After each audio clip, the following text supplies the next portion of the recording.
भक्ति और उत्साहर पर्व रथयात्रा चलचंचल कलाहांडी भक्तों सुरक्षा और सुविधा को सर्वाधिक गुरुत्व दे जिलापाल सचिन प्रकाश पावर प्रस्तुतिर समीक्षा करिसेंती।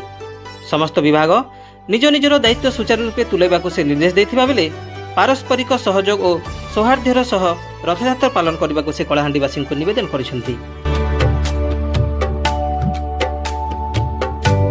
एही गुरुत्वपूर्ण क्षेत्र परिदर्शन में अतिरिक्त जिलापाल तन्मय कुमार दरवान, उपजिलापाल प्रभात कुमार परिड़ा, एसडीपीओ नरेंद्र प्रधान समेत तहसीलदार पौरपालिका निर्वाही अधिकारी एवं टाउन थाना अधिकारी उपस्थित थिले। एथिसह स्थानीय बुद्धिजीवी जेपरिक मोहरीर मुख्य संपादक डॉक्टर भवानी शंकर न्याल एवं अन्यान्य वरिष्ठ आईनजीवी और समाजसेवी माने मध्य सामिल होइथिले। रथयात्रा पई ट्रैफिक नियंत्रण और परिमल व्यवस्था को मध्य कड़ाकड़ी करा जायछि। कलाहांडी भवानीपाटनारू Kabiraj Durga report, star Odisha.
Okay पठा दियो